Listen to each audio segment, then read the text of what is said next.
All right, what's going on, everybody? It's your boy Ayeyoblackk, and you're tuned into another episode of Black Talk. Now, I want to first off say Happy New Year, Merry Christmas, Happy Hanukkah, L'chaim, all that kind of stuff to people I ain't get a chance to say before the end of the year, man. First, I want to say I appreciate everybody that really came through and was guests on the shows, from Trey G to the Broncos to AD to Big Rob, JJ Williamson from the SIP, Mr. Two Ps, Reverend Lyons, Madison, Nina. Ron Mary. I hope I ain't forgetting nobody. Who else was on here? I think that was everybody. Yeah, I think that was everybody. So, you know what I'm saying? If I forgot your name, I apologize in advance. Charge to my head, down my heart, man. But I really enjoyed, you know what I'm saying, what I've doing these last 6 months, man. You know what I'm saying? God really has moved for real, you know what I'm saying? Really pushed me into an area of really expanding who I am and showing people the talents I really have, you know what I'm saying? And this is just the start of it. I got a lot of talents I ain't even showed yet. So, you know what I'm saying? Now we starting off with a fresh 12 months. Man, y'all gonna see in my face, but you know what I'm saying? That's cool. That's the whole point. I want y'all to keep seeing me, you know what I'm saying? I'm gonna keep popping up on everything y'all doing, man.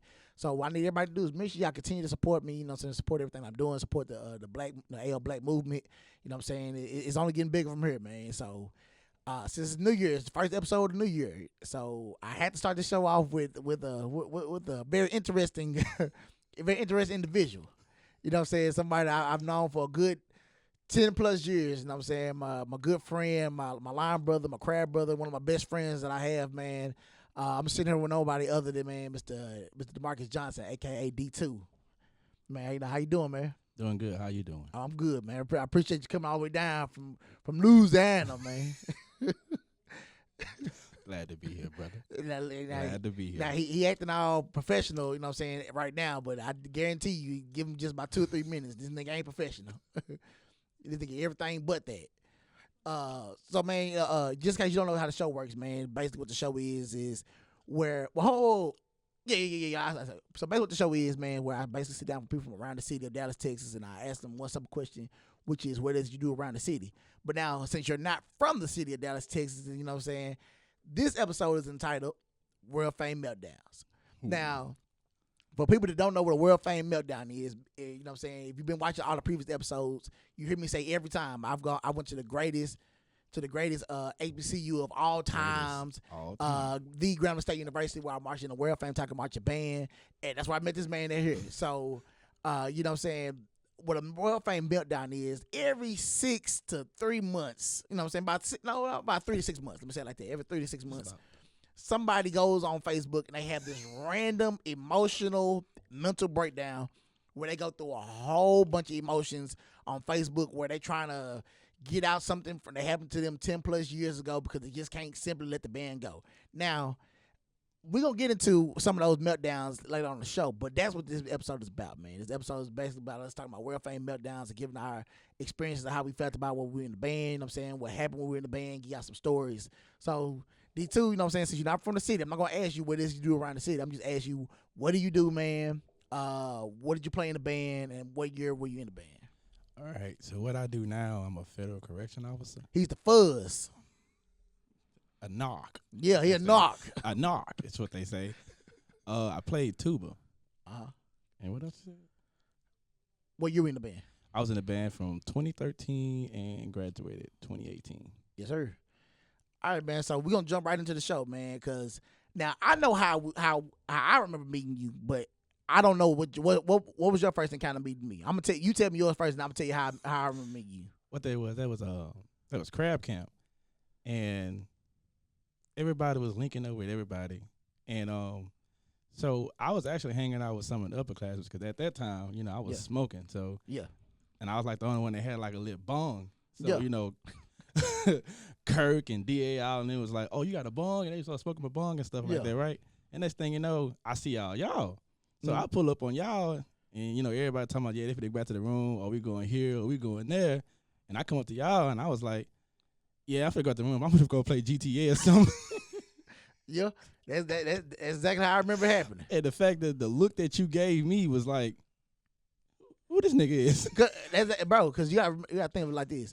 You pulled up, you ain't had no shirt on, you got all these tattoos, and you got a backpack and a skateboard in your hand. I'm like, who is this random nigga? I said, has he been with us this whole time?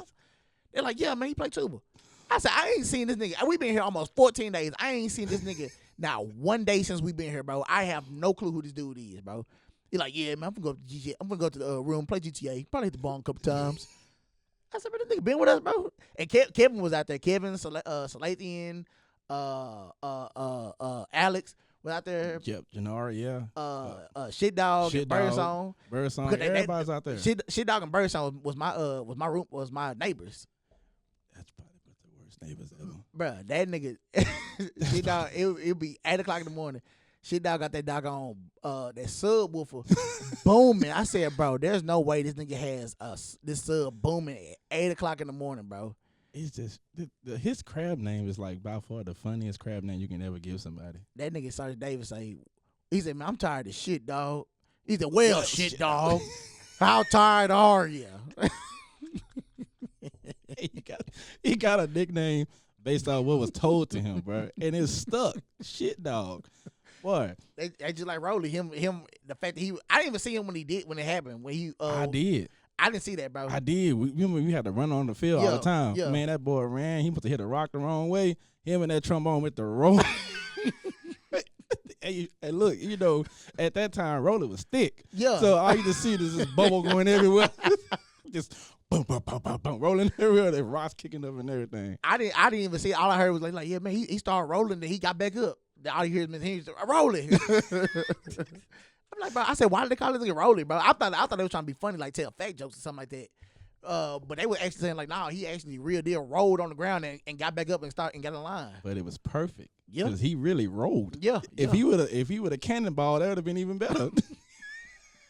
I didn't see that, bro. Our crab camp was so different, bro, because it was so much that happened within that time frame of us being at August 1st to doggone 10th when the upperclassmen came back. Yeah, a lot didn't happen.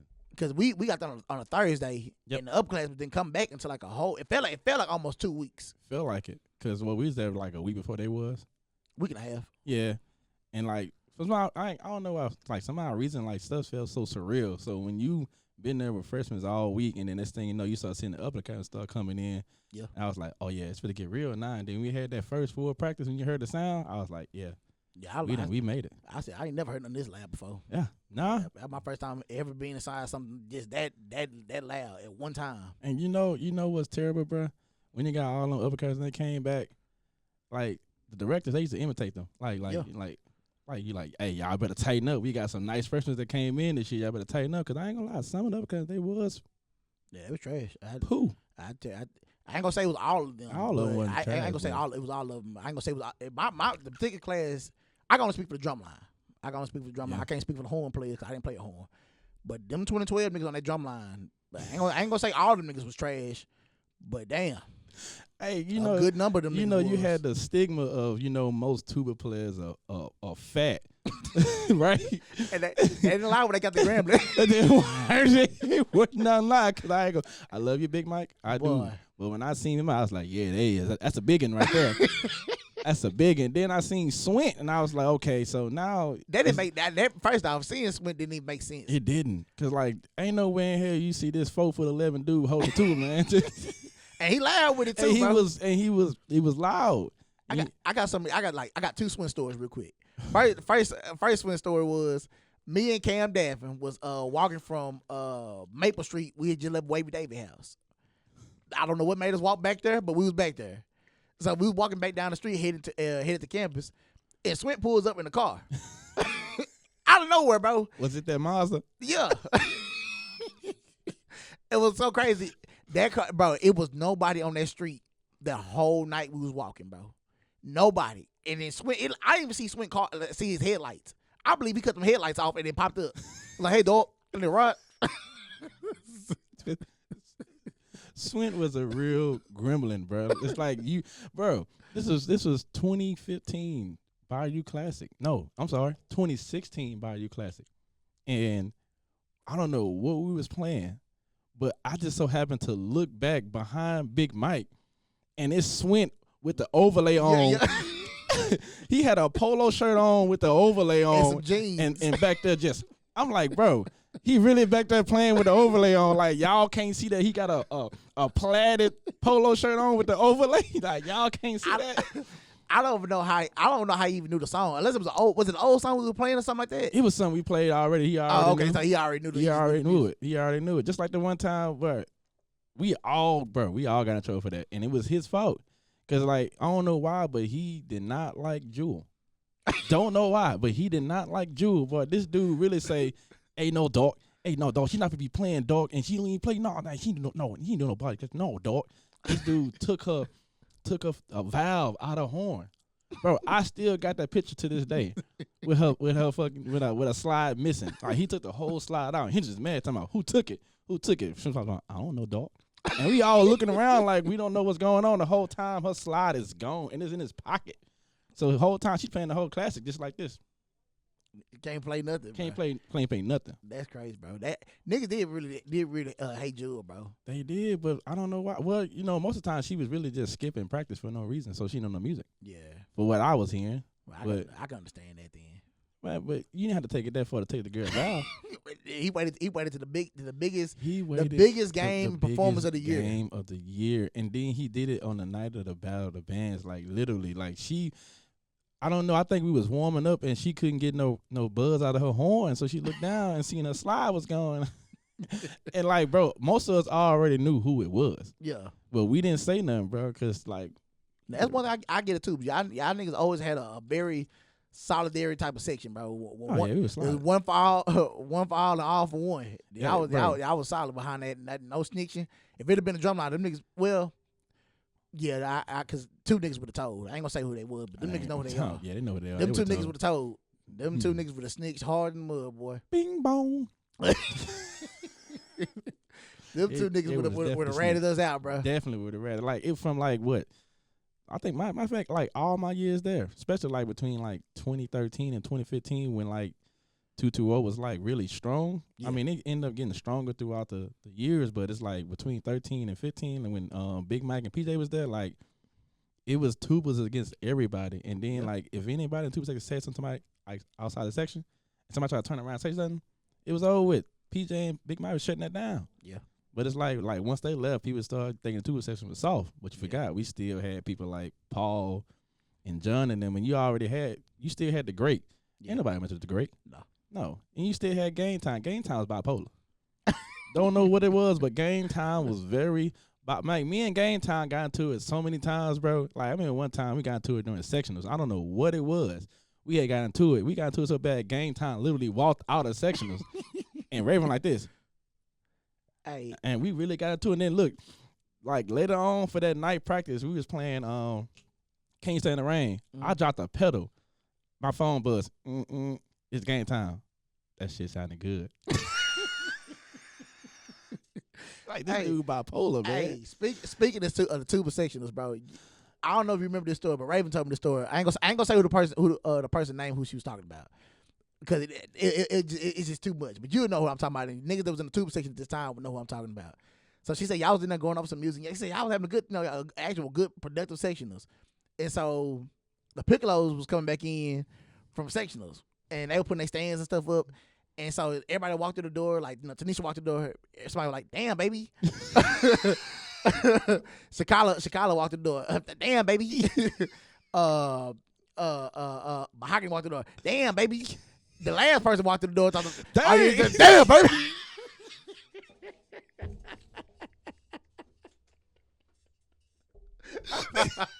The fact that I pictured everybody's face when that last person walked through that doggone door, bro. I'm not saying no names, but I'm gonna say what it is. I'm gonna just say one of them trips we was going to Houston. She came in through the double doors, and I was like, you know what, Mortal Kombat. I ain't gonna say who it was, bro. But when Raven said that, bro, I'm talking about every time she told me that story, I cried, bro. But it was literally spot on for like the first three. It was damn, baby, damn, baby, damn, baby, damn.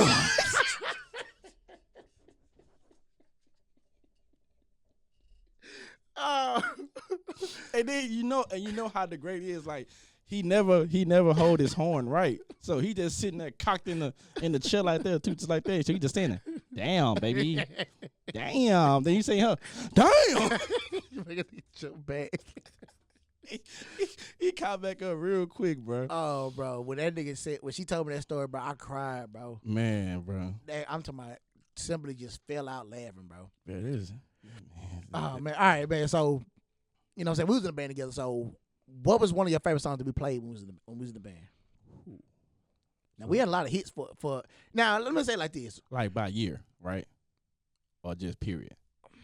You can do it by year. Now, I'm going to say this. Now, we were actually in the band when the band was bad, all the way up to when the band got good. Mm-hmm. You know what I'm saying? So, even when we were bad, we had some hits. Yeah. Like, I can say for our freshman year, my favorite song was like Feds Watching. I was just going to say that. Feds Watching. Yeah. Feds Watching. I mean, it was, if it would have been wrote a little better and we could have projected a little more, Yeah. I'm going to say Holy Grail. Yeah. Yeah, I forgot about Holy Grail. Yeah. Holy Grail wasn't bad at all. Yeah, it wasn't. It wasn't. And I liked That's the Way of the World. From freshman year? Yeah. How'd it go? It's the Earth, Wind, Fire song we played. I'm probably saying it wrong, but I remember that one. we played it during Classic. Oh, yeah, okay, I remember. No. Actually, I give you another one. Couple of Forever was good, too. That was a good one. Couple of Forever was real good That was a freshman good year. one. So sophomore year, Prototype. Prototype was good. Prototype sophomore year was nice. That And Walkthrough. I like the Walkthrough too. I like the Walkthrough. I'm going to say Try Me. Try Me was nice. I like the Try Me. Yeah, Try Me was nice. But I feel like my all-time favorite from 14 was definitely Prototype. I wish we'd have played that more. I give you Prototype was a good one. Let's see, 15. Shout out to Jalen, man. That Wishy Washy. Yeah, Wish Washy. I'm gonna say dang, what's I just had it on top of my head. California was nice. White Iverson was good too. Man, so speaking of White Iverson, like I wish that somebody would have played it before, but if you talking about White Iverson, I think New Orleans All-Star Band has the best version of that. They Mellows hipped them. But Mellows carried that song at for the time, we didn't have the Mellows for that. We didn't. They would have to. We should have brought that back in 18. Yes, we should have. We'd have had the Mellows for it because should've White brought it back in Iverson 18. was nice. It California White Iverson and that Wishy Washy was nice. I don't know why a lot of my songs be the favorite song by the time we get to Classic. That's when a lot of my favorite songs come into I play. don't know why they bring out the good songs during Classic. Except 16. What was that? All the Way Up. I got tired of playing that. I did too, but goddamn, it jammed every time we played it though, man. I'm gonna say Starboy was a nice one. Starboy was nice. That whole intro to outro, that was nice. 16, yeah, Starboy was a nice one. What else we played in 16? I can't remember. See, I didn't really care for 16 that really much. wasn't. I feel like we missed. We did such a good job. 15. Fantastic Voyage. That was 16. That was No, 15. That was actually 15. With the California. Yeah. I forgot about that. You would. All right, yeah. So, Fantastic Voice was. I used to like marching down the street to that one. Yeah. AD always Man, 15 had all the hits. It did. AD always talks about Fantastic Voice. He's like, man, why y'all like playing that shit, man? Why y'all like playing that shit, man? It was groovy, man. I said, AD, I said, bro, that's a good song. He's like, man, y'all niggas playing that, going down the field and going down the street, man. Niggas don't want to hear that. That and that Chris Brown song we played. What was the other one we did? You talking about Zero? Yeah, Zero was good. An American Boy. American Boy. 15 did have all the hits in it, boy. Mm-hmm. What was the other one we did? I just thought about it too. I do this every time we do a show. I get something in my head and I immediately just leave. It'll come back to me. But 16, man. Kevin's Heart. No, what's 18? I'm sorry. Kevin Hart was 18. It's 18. Really, a lot of the hits came at 18 too. Yeah. Shout out to the Montreal Raven for that. Shout out to them. Because I can't think of nothing really just that really vibed in 16. 17, I guess Contagious. Yeah, Contagious. that and Can't You Stand the Rain. Can't Stand the Rain. Oof. No, 17 when that memorable of a year too. Tapes of the King. Tapes of the King was good. Outside Today. That was 18. That was 18. No, what was the other one? Dr. Robot. She's directed. It was a Migos song.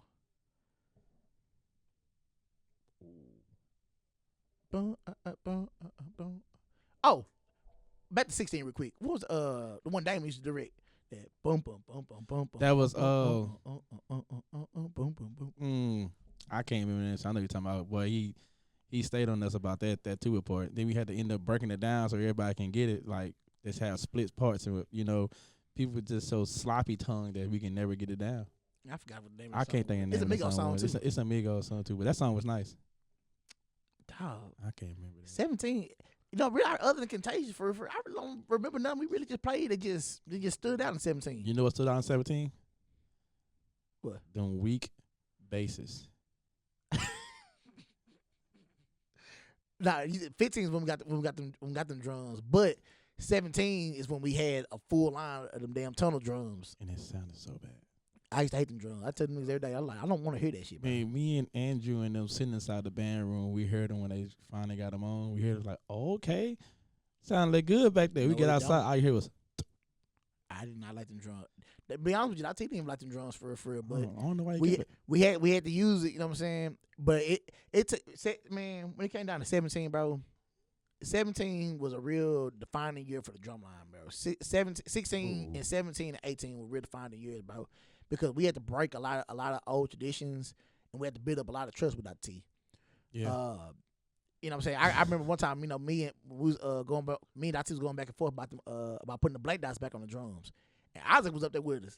And he was looking like he heard me and Dottie going back and forth. Dottie like, I don't want the drums. I was like, Dottie, we need the heads on the drums. He's like, I don't want them. He said, if you don't want to do what I want you to do, then you ain't got to be here. I said, without time of damn, you need me here and you want me here. But I said, quit fighting me on this, man. He said, I ain't got to fight you. I'm telling you. Shout out to Doc, man. I was sitting looking back at him like, this nigga lost his mind. Shout out to Doc, man, because I'll never forget, boy, that last rip. But hold on, before you tell your favorite IT story. Yeah. Let me go on. What year do you feel had the best band? I'm gonna say 18. It definitely was 18 because we had a lot. Man, the drum line was pushing out new cadences. Y'all had a whole shout out to Isaac for that. Shout out to Isaac, bro. Y'all pushing out new cadences. Y'all had a different type of sound. Like y'all was really grooving. The tubas, we was actually coming together as one, which made like the next few years, tuba section was just popping. So 18 was definitely a year because, to be honest, if it wasn't for 18, 19 would have been so aggressive. True. Because Dr. T, I don't know where he just put that aggression in us. Be honest with you, Dr. T was a smart man. He understood that, hell, I'm old. So what I know ain't what they know, and what they know ain't what I know. So he figured if he can put two and two together, he'd get what he had. Gonna be a hit. And 18 was that year. He utilized his students, student leaders perfectly. It was perfect. He let the student leaders actually do what their job was be student leaders. Yes. Not saying with saying previous years before we didn't really do that. The thing is, he let us run the band while he was the face, like it's supposed to go. Yeah. That's why like people like Raven and DeMontre was able to really push out a lot of stuff. I think I ain't gonna say that. I don't know if he did or not. I'm gonna say Nick wrote some songs. I don't know if he did or not. Nick wrote a couple of them. I know he played. He wrote that. I think he played a big part in 19. Yeah, that 21 Sabbath song we played for Classic. Was that Jägermeister?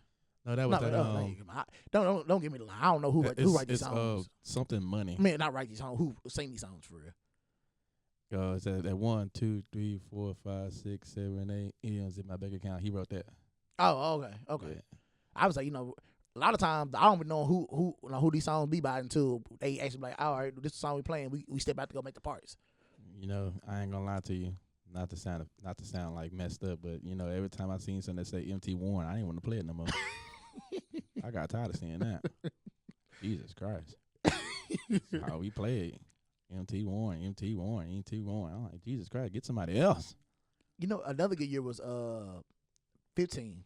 15 was definitely a good year. 15 was a really good year, man. I feel like if we could have took 15, that momentum we had from 15 on into 16, would have been better. 16 would have been a better year. I think it was a lot of distractions in 16 though, man. It was a lot of doggone distractions, bro. Niggas that was there know what the distraction was, and niggas be really split between the two, and I don't want to tell the truth what really was going on. But niggas know, you know what I'm saying? It was some. I hate to say it like this, but there was some ass kissing going on in that band that year. Spreading cheeks. It was some ass kissing going on in that year, man. And it was most bad, definitely noticeable. It was bad. Like, ain't no way some of y'all getting away with some of the stuff y'all was getting away with. Now I will say this.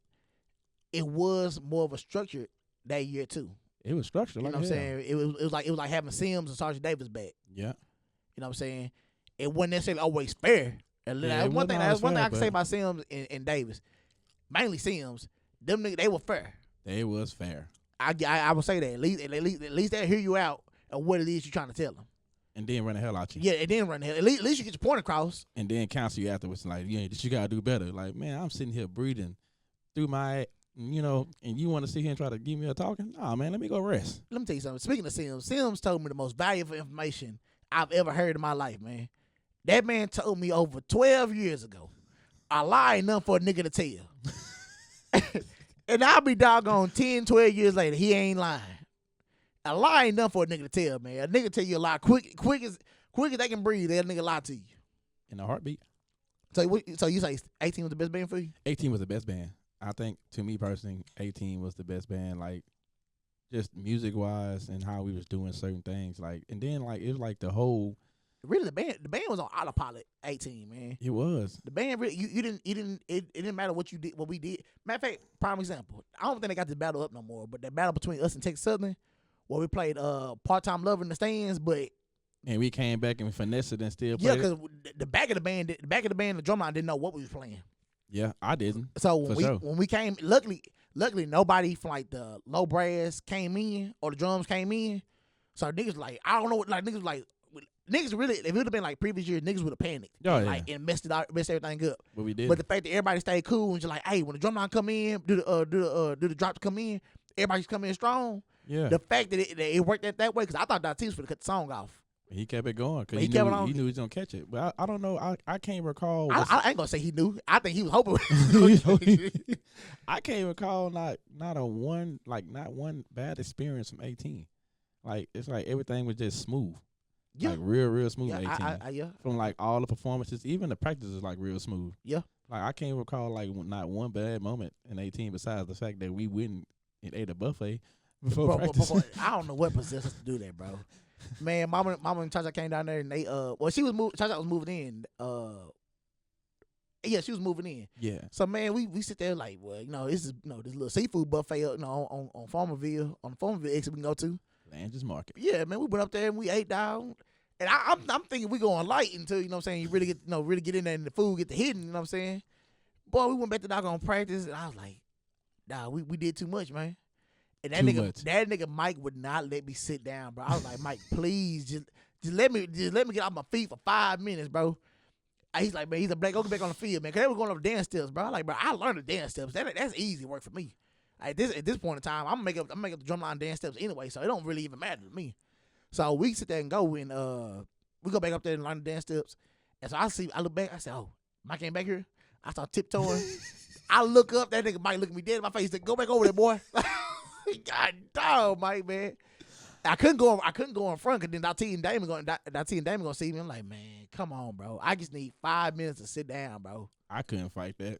I had a big tooth, so he gonna catch me. I couldn't sit it down, so I just sat there and prayed. I went through it. I was hurting. I was trying to play notes and people looking at me like, hey, what's wrong with you, D2? I'm like, man, I'm full. I'm full, dog. What they do in the video? I'm full. Hey, niggas was stuffed, bro. That was bro. I was hurting. I couldn't even play, man. I couldn't even play. Like that one time, man, this like 18 was real it was real funny, bro. Like it was real smooth. Bro. They all try to blame it on me, but it really wasn't me that was doing it, man. I think it was Big Michael Tremaine, bro. But I think one of them was the one that was fighting doing the two steps and Jada was getting mad to my man. Which one of y'all tuba players over there fighting? Cause like you really doing the two steps and they just letting it all out, man. I can smell it. So I mean, y'all think the two used to be so funny when we do that. Going through the step twos by the numbers. Like 1, 2, 3, 4, 6, 7. It's crazy. Y'all niggas do all that and still on game day mess up that damn step two. Big Mike. I don't know who it was. Anytime the tubes had to lead the step twos, bro. I'm saying Big Mike.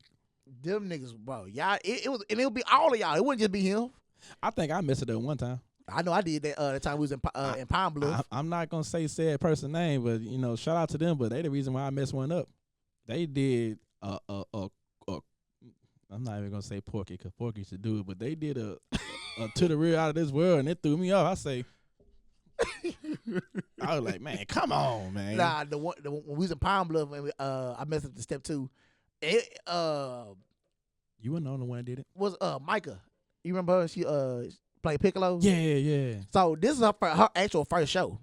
So I can't be too mad, but I told Miss Hinch, I said, Miss Hinch, she's not ready to be on the field yet. I said she's still kind of in training. And shout out to Micah because she was our Sweet 16. She was 16 when she came. So, yeah. You know what I'm saying? Shout out to T-Cap because she was the first. I ain't gonna say the first first, but she was the 2011 Sweet 16. Yep. So Micah was our Sweet 16. And so Michael, she's still trying to figure it out. I said, you ready? She's like, yeah. I look down at her feet. She on the wrong foot. I said, Mike, you not ready, baby? I said, you not ready. So I say, I'm sitting there screaming. I take off on my step 2. I say, left. I done missed the doggone line. Because it's supposed to be just 4-8 into the rear. I done missed the line. I'm all the way in the rank with the saxophones. So by the time I look up, everybody that's behind me done follow me where I am. On the video, I don't know if the film's still up, but on the tape, you see all the tubes like, nigga, we supposed to do us over here. So I just stop everybody that was with me. I'm like, hey, man, you stay right here until it's time to do step 2s. And when we do step 2s, we just gonna curve it around. Oh. So Jazz and all the rest of the niggas that was on the saxophone line, like, what y'all doing here? I said, shut up, we gonna fix it. So AJ and all them and Cam, they on the other side. Like, what y'all doing over there? I said, just do the step 2 normal. I'll figure it out. So we do the step 2. I grab Mike. I sling her off. Yeah. And so on the tape, after we get on the song before the dance steps come in, I'm pointing. I said, don't you ever do no stuff like that, man. And then I had the nerve to tell everybody, oh yeah, Black messes up. Oh Lord. I said, I mess us up or you mess us up. Right. I know we should be doing during practice when you do the dance routine. Boy, that Tremaine, he always look for me and you, bro. Like, hey, Black, you too. We're gonna do the hoops. And I don't know what even possessed me to start doing it the very first time. I don't know what it was when you started doing it. I was like, bro. That's how you know we was that too long. After a while, we just started doing whatever we want to do. Whatever, bro. Just start doing. I mean, and then I think, bro, I forgot what game it was. I don't remember what game it was. We actually messed around and did it on the field. We actually did it on the field. Me, you, T.O., Tremaine. We all did it on the field, bro. I gotta go find that video. I can't remember what game it was, but we did it on the field, bro. Just out there fooling around. You see everybody going through the motion and stuff. You just see like 3 tubers. It was sometime at 18, bro. I forgot what it was sometime at 18, bro. Because doggone Johnny and Kane game, whatever I did, them niggas did. It was probably the Northwestern game. I don't think it was that soon. It had to be like in the middle of the season somewhere, bro. I don't know what made me do that the Northwestern game. Nah, Northwestern, you was cutting up the whole time, bro. Red doggone Don't Stop Believing came on, bro. Everybody sitting there looking, they like look at him just acting like this. I said I want everybody to stop. I said, if nobody was around him looking at him right now, he would still be doing this, bro. The minute that nigga started duck walking with the dog on tube, I said he would have done that by himself if nobody was around us, bro. He did that.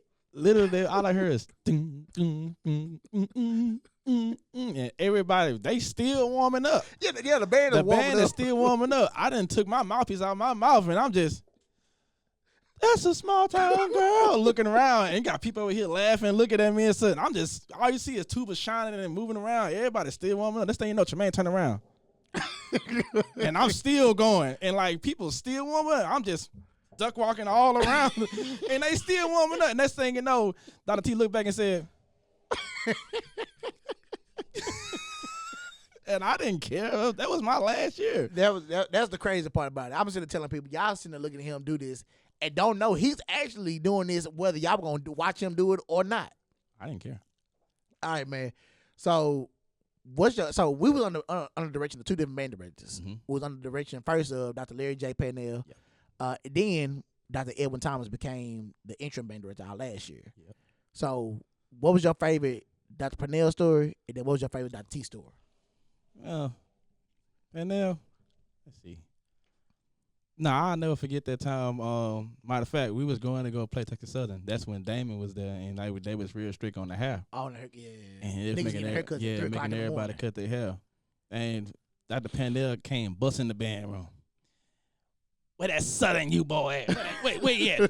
They tell me who that fan? That boy with the BMW, with the red BMW. Where he at? And my man cut that off. Where I'm at? I walk up to him. He said, "Good," and then walked off. Cause every time he see me, it's like 16. He's like, that's the one with that BMW. That one with that red BMW. How you can afford that in college? That red BMW. I was like, man, chill out, man. My mama called. She let me use it for the semester. Doc was so funny, bro. Doc called. What was our boy from the transfer from Southern? Dudes, Romero. That boy knock, man. That boy knock, man. Cause it did fit because that nigga went missing right as soon as class came up. He just went missing. He never showed back up. He didn't, huh? Nope. He did not come to class. No, cause he doing that modeling stuff. I don't know what that nigga was doing. Let what's my God tell it? All I know was that nigga. I told you that boy was a knock.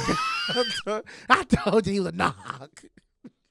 Nah, man, my favorite Dr. Purnell story was, I don't know if y'all niggas saw this, but it was during crab camp. I'm in squads, and he comes pull me out of line. He's like, boy from Dallas, come here. Because Doc never knew nobody's name. But he knew what state he was from. So he said, boy from Dallas, come here.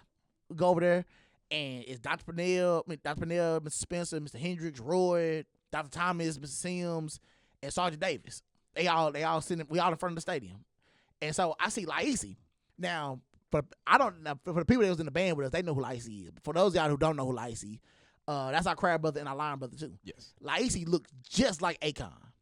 Just I mean, like he looked Akon. just like that nigga. Like they could be like Twins. father and son, older brother, younger brother, niece, uncle and nephew type stuff. Or he let the dude from Beauty Shop, or the African dude that was in Beauty Shop, the bald head dude. Oh yeah. What's the other movie he was in? He was in Hobbs and Shaw too. Yeah, he was. Yeah, he played the villain. Yeah. So they put us next to each other. It's nighttime. We done been outside all day. They put us side by side. They said, all right, we got a bet going on. I said, we like a bet going on. I'm like, all right, what's the bet? Wow, Sims and Sergeant Davis, they say that Laisi is darker than or Arizona, what he called him. He said, they say Arizona is darker than you. But Blue Black, that's what he called me, Blue Black. He said, Blue Black, my money's on you. He said, don't let me die. He said, me and Mr. Spencer think you the darkest. I said, I said, how the hell are these niggas sitting there having a dark off with two niggas in the back? I said, what's up, bro? In a bed. Yeah, they got money on this. I said, what's up, bro? So Doc Thomas is the tiebreaker. Now, Doc Thomas is the tiebreaker. He said, go ahead, Tom. Tell me who the darker. So he looked at it, he said, well, it's kind of dark out here right now. He said, you're right, Tom. Scoot over, give him the light. We don't need the light pole. And I'm hot now, boy, because I'm pissed off, boy.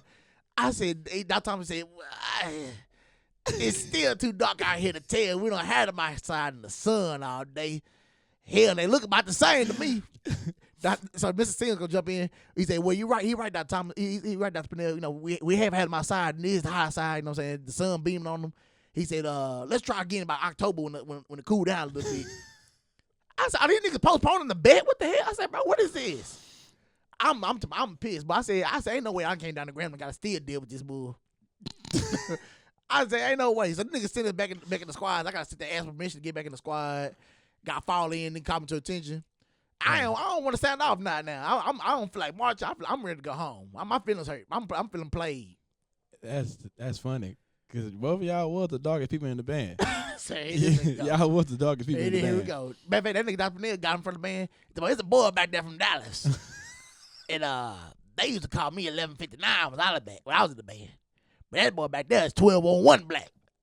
I said, cuz talking about me, ain't he? Well, I'll never forget. Well, every time Dr. Purnell got on the pony, it was always a story. Always a story, bro. Always a story. Always. And then after he get done telling the story, and he'd be like, horns. I was like, them bases. Our directors. What was your favorite Dr. T story? Like, period or just in the band? Either one. Because you had to deal with him outside of the band, too. Yeah, I had to deal with Dr. T. Man, I got a couple of funny stories of Dr. T. I can give you a few of them. I can shorten them up. So the first one was when the last rip, when he wanted me to come back. Oh, yeah. But it was weird how he did it, because like I literally just got out of work, so I'm going to go cash my check at Chase. And as I'm walking in, I just see from the corner of my eye, I see like a black Tahoe pull up, and I hear, hey, you. And I look, he said, yeah, you. you come here. And I walked to the truck. I was like, what's going on, T? He's like, you coming back next year? I said, I'm like, yeah, you coming back? Yeah, I see you always 10. And he just drove off. Just that quick, just like that. I was like, oh, wow. He never gave you a chance to answer the question. No. It was a direct demand. Just direct demand. And move on. Nah, that's one of my favorite ones right here. So this the day that I decided I wanted to pound away like 2 big bags of hot Cheetos. So now my stomach on 10, and I gotta go bad. And I ain't feel like going upstairs to the bathroom upstairs. I just want to go back to my room and like chill. So, I came up with a way to like sneak out the bathroom. Yeah. So I go to the back door and I'm sneaking out and I'm jetting it back to the room. Mm-hmm. As I'm walking up, that said black Tahoe come pulling up and he creeped up on me. He's like, they let y'all out? They let y'all early, huh? I was like, yeah, doc. He's like, don't worry about it. I see you at practice. So I went back to the room. Do what I gotta do. I come back. So I'm thinking the coast clear. I'm thinking Doc forgot about me. Nah, he ain't forget. He don't never forget. And then this was the day he pulled up in that Scottsdale pickup. Yeah, so you already know what time. That's his working trip. That means you already know what time it is. So I walked past him. He didn't say nothing. Cool. Walked past him again. He didn't say nothing. Cool. So I'm like, okay, I'm scot free. For to get up out of here. I'm gonna get up of there. Next thing you know, I walked past him again. Hey, you, come here, boy. I went up to him. Excuse my language. So I went up to him. I was like, what's going on, Doc? He's like, yeah, I forgot, huh? No, I forget. Since you want to run up on my practice, I'm about to run the shit out you. This man, we run the stadium. We didn't practice dang near the whole night. And now I got to run the stadium. But the key word was, you want to run up on my practice. Now I'm about to run the shit out of you, bro. He did me wrong that night, man. Bro, I got 2 stories, T. One I always tell people, I ain't never told it out public before. So we get ready to come to Dallas for the Cotton Bowl class. So DJ, DJ played tenor drum. Yeah, he was section leader at the time. Yeah. Of the tenor drum. So he had busted his head like Tuesday. It's Thursday. You know what I'm saying? We getting ready to leave in the morning. This is one of the time where we left on a Friday. So at that time, T always kept all the cymbals in his office because he didn't trust us to have him in the cage. So we had to all go get the key. JT had to go get the key from him and go upstairs. So DJ see us getting the key from him. He's like, oh, yeah, I can get my head. He's like, Doc Thomas, I can go and get the head from you. No, I need the head from my drum. So T going through his keys. And T has a real big thing of, he hear what you say, but he feel like he doesn't have to answer you when you ask him something. He feel like his silence is good enough answer for you. You don't know whether it's a no or yes. And if it's a no, he just walk off. If it's yes, he'll go ahead and finally give you what you're asking for. So that's he going through the keys, and he had a fat ring of keys that like fit in both your hands like this, bro. So he going through his keys, and he telling us like what the keys are for. DJ has asked him like, what I'm saying, for the head. He like, oh, young guy. This key right. This key to my office over the engineer building. Hell, this is my key over to my mama storage house. I gotta get it back to her. Gotta get the key back right now. No, that's to the storage in my house. That's to the. What's this key for? Hell, I don't know what this key for. All right, I'm gonna keep on going. Shoot. All right. This key right here. This key my office right here. Now, in the middle of all this, DJ has asked, hey, T, I get the head from you? Uh-huh. Yeah. T, I get the head from you? Yeah, I got the storage key right here. T, don't forget I need the head. Yeah, cool. All right. T, I need the head. All right, here we go find it. He said, hey, boy, I know you need some head, and I'm going to give it to you. Everybody just stopped. Stop to say, what? What? Hey, I think I was in like the lobby area over there in front of the band and I heard that from way down the way. I think I remember that. He said, I know you need some head. I'm going to give it to you. What? What do you mean, brother? Or the time where 17, when Brock shows up to the band. Shout out to Brock, man. Brock was a good kid, man. Brock was a good kid. So yep. So I came. That crab came late because I had a live recording to do out here in Dallas and play. So when I get there, Brock has already had 17 meltdowns. And now this ain't me talking about Brock. This is all facts. I ain't nobody making fun of Brock. This is all happened. So Brock has had a meltdown. where he's sitting on the ground in front of the calf and he holding his ankles. He's like, I've been trying. I'm trying all I can do, man. It just ain't working out for me. And Jada and Aaron, they trying to encourage him, like, hey, you can do it. You got to just keep trying, keep praying. And ask God for give you strength. You need strength, man. He's like, I've been praying. God hasn't said anything to me. So he said that hold himself. And so I get to camp, and first I hear is they say, hey, Dr. Thomas wants you in his office. I said, what I do? I just got here. What I do? He's like, he wants you upstairs, man. I said, all right, whatever, man. So I get in the office. He said, Dr. Panella's office. I said, yes, door. He said, go get him real quick. I said, Dr. Panella, Dr. Thomas said he needs you real quick. All right, here it come. So he get in the office. He said, close the door.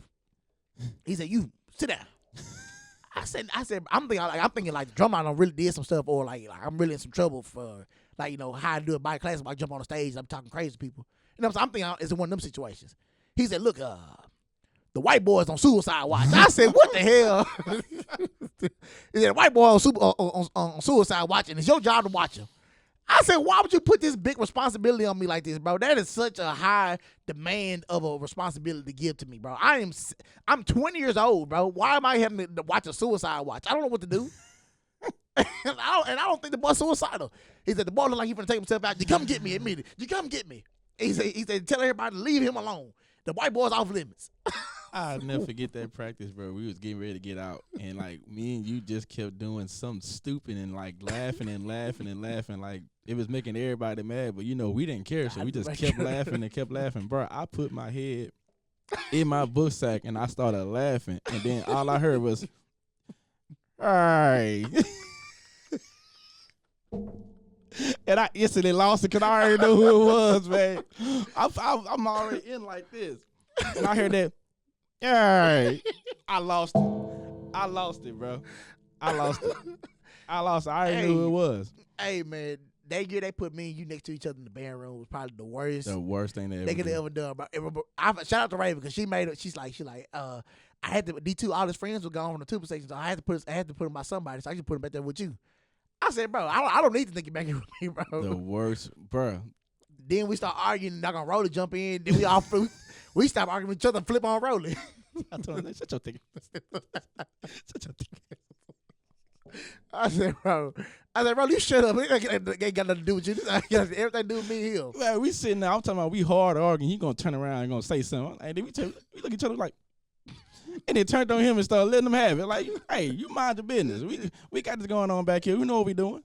Bro, I remember me and Rolly got into it. James came and got me from outside with the drum line. And I used to hate being interrupted when the drum line actually got time to go outside. I used to hate being interrupted. He come like, Black, well, we want your input on the dance steps. I said, why would y'all want my input on the dance steps? And the drum line not gonna do none of the stuff I'm gonna sit there and make y'all do. So Rolly like, he's like, well, Black, if you ain't gonna come up the dance steps, you can go on back outside. I said, I didn't want to come here no way. So me and him start going back and forth, and E.T. standing there. E.T., the twins, and Fiji in there. And so we go back and forth. We go back and forth with each other. He said, why you here? I said, I didn't want to come in here. They came and got me. Apparently, y'all needed my help. So we go back and forth. And I said, man, forget you. I'm going back outside, man. I leave out, walk out the store. E.T. talks, E.T. just looking standing, looking crazy. Talks, they did all the time, man. So Fiji as E.T. tells him, "You make Lion Brothers?" He's like, yeah, I can tell. He's like, I can tell, man. I can tell. That's why we say nothing. I said, I ain't want to be here in the first place. Y'all didn't come get me from outside and have me come here and make up dance steps. Do the drum line look like we do what the band do? Nope. All right, man. So before we run out of time, we ain't close to run out of time. Just want to make sure I get this topic in there. Since it's the title of the episode, which is called Worldfamed Meltdowns. So, you know what I'm saying? Last year was quite a few meltdowns out of nowhere, just random meltdowns from people that we didn't even think were having this kind of emotional distress. Mm-hmm. And the thing that always get me with when they had these meltdowns is it's always some other random person that gets in the comments like, yeah, and I know the truth about everything, and don't know a damn thing. Don't know what they know what they heard. Yeah, you just know what you think you know. Think what you heard from somebody else, some other gossip. So what's your take on these Worldfamed meltdowns, man? It's funny. It's funny. I promise you, it's so funny because, like, if you the person that did what they supposed to do, was good on their horn, you just sit back and laugh. Yeah. But it's always the ones that didn't do nothing and wasn't really that's good on their horn like that. They had the most to say. Yeah. And then on top of that, people ain't really like you in the band no way. So I mean, now you just making things worse for yourself because like it's really embarrassing to be honest. Because it's like, most definitely embarrassing. You waited what 10 plus years to say this when you could have said this when you were in uniform. That'd be the thing that be tripping me out the most. The people that be doing these Worldfamed Meltdowns were quiet as hell in the band for real. Like they probably said something every now and then, but they never really had a big opinion. Or if they did have an opinion, niggas never listened to them. Never listen. Now you take it to social media and you bashing the band. Oh, I think the band should look like this, and I think they sound terrible. But if I go pull up them clips from anything from 2009 to doggone 2016, did y'all sound that good? Did y'all really like? I'm glad. I'm not gonna bring them up because they don't have anything to do with it. But the niggas that came from like 2012 on up to around the time we got ready to get out the band, it's like, bro, why y'all talking, bro? It don't necessarily always be them. It don't never really be the 2012 niggas that be talking. It be like niggas in like the 13, 15, sometimes 16 area. Sometimes 16 don't really say too much. Now they had a lot to say when I was in the band, but you know what I'm saying. Now niggas really let it go. Got a lot to say. You used to sound like hot stew back in the band room. You got a lot to say. Hey, niggas know I used to have them signs garbage. Like cracking no. Like look, try again. I ain't got no to talk because you know I had one mess up. Like, and it's on YouTube to this day.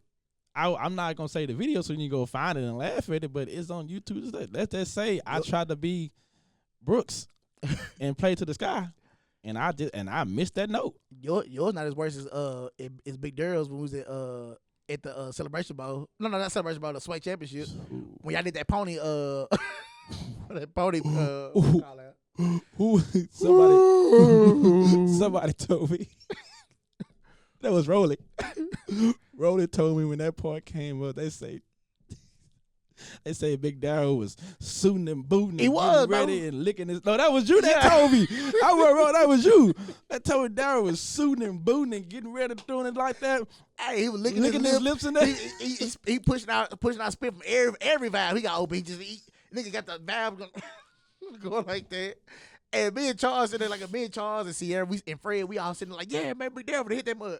Because he hit it in Body Classic. So we like, I ain't no lightning can strike twice. This what Rolly did. Rolly, he hit the note and he messed it up. Rolly sat down.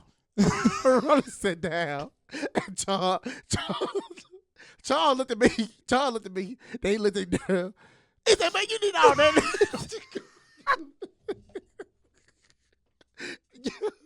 He said, you don't do all that. That's the hell you do, man. Hey, I would have lost it, boy. Like, for you to do all that to prep up for that. Just fumbled it. And Sierra thought something. She's like, I would have lost it. Like, bro, you sitting there suiting and booting and licking your lips and pushing up your shoulders just to fumble the note. Well, that was so funny to me, bro. I would have died. That was so funny to me, bro. Man, what, bro? Like, I admit my mistake, bro. We was playing what's that song by that song that Dr. T used to always direct in 16. Oh yeah, it was 16. No problems with me. Problems with no problems. Yeah, bro. That's another one I was talking about. The Ariana Grande song. Sorry Not Sorry. Sorry Not Sorry. That was another good hit. That was a good one. We played No Problems, bro. And towards that end, bro, we took it up. That that part there. Brooks should take it up. I'm feeling good this day. We about to win the Celebration Bowl, so I'm feeling good. Well, we won, so I took it up. Let's just say that plane just got stuck. I said That's exactly how I saw in the video. Hey, if you go watch today, you'll hear it. Hey man, I never enjoyed the Celebration Bowl. I was so ready to go home. I didn't enjoy it, bro. That's not as bad as Chicago.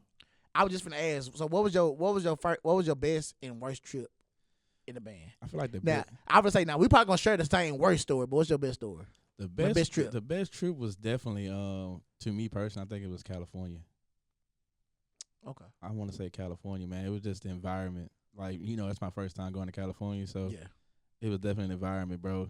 And I think the only thing I like about California was the fact that we marched to the game and some dude was like, "Yeah, we gonna be up by 30 on y'all in the first half," and they was. Yeah, when we went to play Cal Berkeley or Arizona, them games wasn't, or Tulane, them games what They was born. Crazy part. I ain't gonna say Tulane was a bad game, but it wasn't as bad as Chicago. No, Chicago was by far the worst trip ever. That was terrible, bro. Terrible. So, for those of y'all, a lot of y'all don't know, you know what I'm saying, but we went to Chicago to play Clark Atlanta. And that was our first time ever seeing Clark Atlanta. Trash. So, we get on the plane, and we normally when the band flies, we fly out of Shreveport. Mm-hmm. This time, we flying out of Monroe. I don't think nothing of it because I've never been to the airport in Monroe, so I don't know nothing about the whole structure, how it's set up out there. Mm-hmm. I just know the band leaves together, the band comes home together. Yep. So, bus 1 and 2, which is the freshman bus, the leftover freshmen and like some of the older upperclassmen is on bus 2. So it's on 1 and 2. So we get in line, we going through TSA or whatever, and I can see all the directors in a circle. And then I can see 2 of them, they just walk off. Damon got his hands up, throwing his hands up. Oh, God, dog. So I'm listening to my music, before we get on the plane. I look over, I see that. I said, oh, no, something wrong with the plane. That's my first mind go to. Something's wrong with this plane. Something ain't right. So I called James. I said, James, what happened? Oh, no, well, they say the plane don't have enough room for the whole band, so we got to split the band up. So bus 1 and 2 going to go first, then they're going to refuel and come back and get bus 3 and 4. I said, James, that ain't how we fly, nigga. We fly one. All together as one. All together as one, going and coming. Yep. So we get on the plane, and we go, and the niggas that's stuck in Monroe, they pissed. They are pissed, bro. They mad in the mud because Miss Cow didn't leave them no money to eat. Because I don't know what I'm saying. They didn't plan for this. So they trying to figure out their situation. So we get to Chicago, and they like, yeah, man, we gonna go ahead and go to the White Sox Stadium. Ate there? I didn't get to. You say you ate. I didn't eat there. I ate. I had I got a hot dog and like half a chicken tender, bro. Well, some of them people, act like they never ate a day in their life. Yeah, that nigga ATL and his crew, them niggas just was tearing down. Everywhere we went, bro, them niggas were just acting like savages, bro. Just tearing down. Like, I see y'all niggas must ain't got no food in y'all room. Got to not have no food. We stay eating every night. Yeah. Yeah. Or we always eat. Yeah. We always ate. I had something in there. If it wasn't nothing but doggone hot links and chili. We had some food. I had some food. One thing about it, we had some food. We didn't have to worry about the cab. So we get to Chicago, we check into the hotel, and normally our rule in Grambling is if your roommate not with you, you can't get your key. Yep. So we like, well, nigga, our roommates ain't here, so what we supposed to do? They're like, well, just you take the key and you let them in the room. Cool. I get a bed first anyway. Well, it was just me. It was just me and Lightbulb in our room during that time. It was me and DeMarcus. So it didn't even matter. I won't have a bed regardless. Except the time where T3 would come. Sometimes T3 would be on our roommate list too, but T3 was cool. Yeah, T3. So then we get there. We get to the room. They're like, all right, y'all come down in your practice clothes. I said, so I'm thinking, all right, well, bus 3 and 4 here. We get to the doggone park. It's just us still. I said, bro, how we gonna do the field show with half the doggone band? Half the doggone band. And then the half of the band is crabs. I said, what we doing? Block us up and played them bases. Now, what was a funny part that a lot of people didn't see at that part in Chicago when we was out there practicing, Raven said a dude came up to her and was like, yeah, man, who y'all? She's like, yeah, we Graham State Band, we playing a game I heard this weekend. She's like, okay, well, yeah, y'all might want to get about this neighborhood before it get dark. And she said she turned to her right to like tell somebody like something, like put something on the bus. She said she turned back to her left, that nigga was gone. She said, like, hey, man, everybody go on the bus, man. To be honest, we was on the South Shore. I didn't know where we was, bro. The South Side. All I know was I didn't stop hearing fire trucks, ambulances, and police sirens the entire time we was there. We was on the South Side of Chicago. I didn't know where we was, bro. We was on the South Side of Chicago. That's where we was at. We was in the heart of the hood, damn there. Well, I'm glad she came. I'm glad she listened and got us out of there. 'Cause, I mean, everything about that, the food sucked. Oh, I was just gonna say when we got to that church. The next place we went to that church. Bus 3 and 4 done showed up now. They ain't talking to us because they think we done ate good. Like, nigga, we ain't had no fun since we been here yet. It sucks like y'all. Bro, that church gave us them doggone nachos and doggone salad and that doggone punch. I said, I'm not eating this. Uncooked chicken. I didn't even see. I ate some of that fruit. Got me something to drink and I left. Everything about that stuff at that golf course was nasty. Only time it got good, boiled chicken and lima beans. Oh man, only time it got good was when the football team showed that they want to feed steak. Yeah, we had steak and chicken. Now normally, what I'm saying, I always let people get in front of me, or whatever. But man, I was skipping. Boy, I was in line skipping like a mother. I got 2 that day. I just got 1 steak because we gonna go eat. We was gonna eat pizza that night. I got two. I got two. But that was the only good thing about that was go with that the deep pizza. dish. Yeah, go get the deep dish pizza. And seeing Porky. I didn't say, well, you saw. I didn't see that nigga. You said Man, that was random. I'm sitting there. I needed cash, man. I went to the ATM to go get some cash, bro. And I'm just walking, and I just look. I was like, that dude look familiar. And I look again. Boy, that's Porky. Walking out like he's just a local or something. Like he looked like a local. Like if I would have just looked close enough, he looked like a local. Like you always caught Porky doing something just doing something just random. Just bro. Random. Like just like that time we was in Grambling. And he was and we was on the yard. And we sitting there chilling. Ain't no car coming down the street. Porky walk up, look left and right, and he just ran. Like what? What you running across the street for? And then he ran back. He ran right back. Where's he going? Man, Porky, man. And what was so funny about that, bro? We were standing down there on the other end of the cab just watching him like as if it was no one was paying him no attention, bro. No one up there by the express was paying him no attention, bro. He was just running back and forth on the doggone crosswalk. And he stayed in the crosswalk. He never got outside the crosswalk. He's like, what are you doing? What are you doing, Porky? Like, I kind of like, Porky, where you going, man? He's like, I don't know. He's walking. Like, man, come on me, bro. You got to walk these streets by yourself. Nigga walk in here, he leave empty-handed, come back with a whole nother nigga. What is he doing here? He's walking by himself, man. I don't know Chicago like that. And that man walk by himself like that. Chicago was such a bad trip. Bro, when they fed us that doggone half a sandwich and that warm water and that fruit, I said, bro. Oh, that's on the way back, huh? Get ready to go back home. No. That was when we got done doing that little pet rally out there. Oh, at the Cubs Stadium? Yeah, they put us. No. It was before we went to the Cubs Stadium. Oh, you talking about when we did? Yeah. When we first found out that Clark Atlanta was actually there. Yeah, Boy, I opened that box. I said, hey, man, it'd be funny. They give us a sandwich and some water. And that's what they did. They said, Black man, quit playing if they give us that for real. Boy, we opened that sandwich. They had a sandwich cut in triangles and gave us the half of it. I said, y'all can go to hell with this, bro. That's just trash. I said, what is that, bro? Gave us them nasty subs on the way out. I said, that. And our buses show trash. Like we had to tell people, hey, bro. The old city buses, they transformed the doggone charter buses. We told them, hey, keep that bathroom door closed. Bro, that doggone seats was so doggone dusty. Bro, somebody took one in that bathroom, bro. I believe they did. And me personally, because I ain't gonna lie to you, I was like an a-hole. So like when I got mad, I'll go open the door. I was sitting in the middle. I didn't want to be back there, bro. And normally my seat was in the back. But that's like, bro. Normally we sit in the back, bro. Like that trip there was the first time we sat like up front. Yeah, because any other time we be sitting back there with JJ, Day and Candace, what's her name, Ty? Yeah. And the other girl, I forgot where she was from. She played clarinet. She's from Shreveport. Yeah, shout out to her for Bayou Classic though, bro. That Bayou Classic 18, bus ride there. Yeah, that was fun, man. That bus, I think, matter of fact, we didn't sleep. Well, we did sleep for like only 30 minutes, 45 minutes. Sleep. I said, one stuff start getting a little bit above me. I said, yeah, I'm getting out of here. To be honest, I'm bowing out now. I don't know how anybody slept on that bus because we was back there rolling the entire trip. We didn't go to bed until we got on the spillway. That's the first time I ever stayed up the whole trip to New Orleans. Because it was so fun. Like, bro, we sitting there josing, drinking, laughing. The old girl showed the picture, and we was like, whoa, butterfly. I'm you didn't see it? I was asleep by then, bro. Oh, bro. She was trying to show you. I bet she was. I didn't want her to sit next to me, but she was cool, though. She was cool, man. Yeah, she was funny, man. I got that year I got to touch Candace's breast. Sure did. Shout out to that. Shout out to that. Touch Candace's breast. Touch Candace's breast. You're the only man to touch Candace's breast, bro. Hey, Candace gonna get mad when she see this episode. Look, she can't get mad every time you see it. Like, hey, I touched that breast. Dude. Every time you touch that breast, I touched that breast. Touch that hot, juicy breast. Shout out to Candace for letting me touch your breast, man.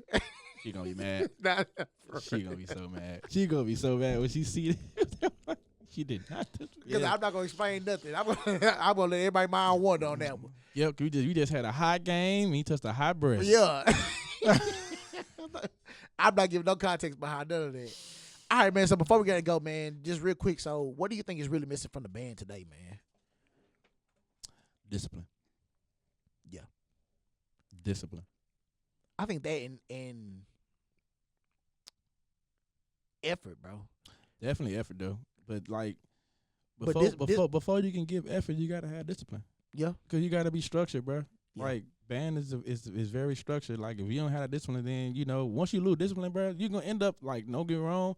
I seen it on TikTok from people telling stories about it. Like, Valley has no discipline at all. And you can see it because how they sound, how they do their stuff. No discipline. Yeah. So, I mean, I'm not going to say Grambling don't have it. Every time somebody bring up Valley, I've never liked Valley, bro. I don't like Valley. Even when they growing, I don't like them. But it's like that's what's missing in the band world right now, discipline. No, I'm not saying bring it back, but it's other ways to get a band right. Yeah. But that's what's missing nowadays, man. If you look at it between like the 80s up until like when that happened in 2010, like stuff was very structured. Yeah. And after that happened and people started getting all the stuff involved, that's when it just started declining. And you just start seeing everything in the band change. Because me personally, I thought when I got the Gram, it was going to be like that. I did but too. Sadly, if it wasn't for me doing 220, it wouldn't have been like that. Like I literally had a legit crab year because I played 220. Yeah. If I wouldn't have played 220, then it would have just been a cakewalk. The drumline was on a very fine magnifying glass at that time, man. So we can, you know what I'm saying, shout out to Richard, Mike, and Cam and Nuke, man. They brought Thunder back for us. Yes. But, you know what I'm saying, even with that, man, you know what I'm saying, the effort that niggas don't have no more. Like, I be telling the high school kids that, too. Like, y'all don't give, well, I ain't gonna say, I don't just say it, too, but AD says it a lot of times, too. You know, it's an effort and a pride thing. You know what I'm saying? Yeah. Niggas get in the band and don't want to do what band niggas do. Yeah. Which makes no sense. Like, why get in the band and don't want to do what band niggas do? If you wanted to be cool, you should have just stayed outside the band. You know what I'm saying? You can't be cool and you got to do what everybody else doing. Like, you know what I'm saying? You're not an individual. What seems you say? There's no thugs in bands. Yeah, no thugs in band. You know what I'm saying? At least not while you're in the band. Or while you're outside the band, do what you want to do. You know what I'm saying? But, like, y'all, we are one. Yeah. So come together as one. Like 18, bro, I don't know what it was, but everybody just came together as one. Yeah. And that's why 18 had such a beautiful sound. Yeah. It wasn't no individual. It really wasn't no room for no favoritism like it normally would None. be in the band. That's why personally 18 was a good year. Sound wise, like just whole ambience. It was just a good year. Yeah. And you really tell because it really rolled over into 18. Yes. It rolled over into 19. Rolled over into 19, and that's why 19.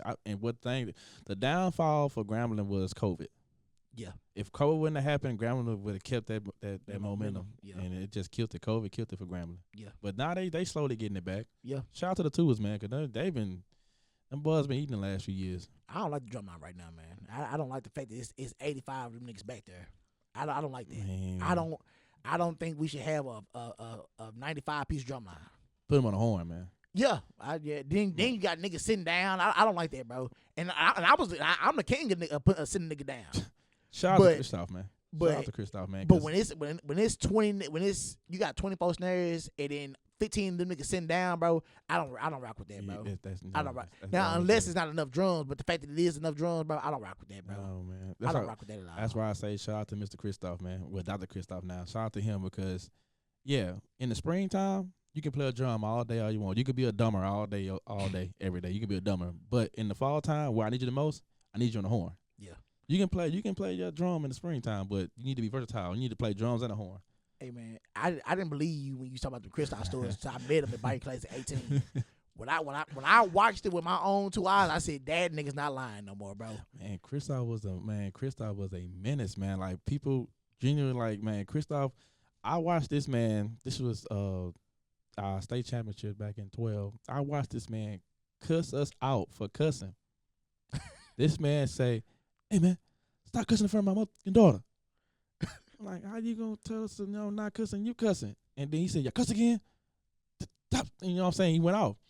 So next thing you know, we sitting there, we riding, and we pull up, and they have some tech girls walk by, and this dude named I'm not gonna say his name, but he seen them tech girls. He's like, "Damn, they bad as fuck."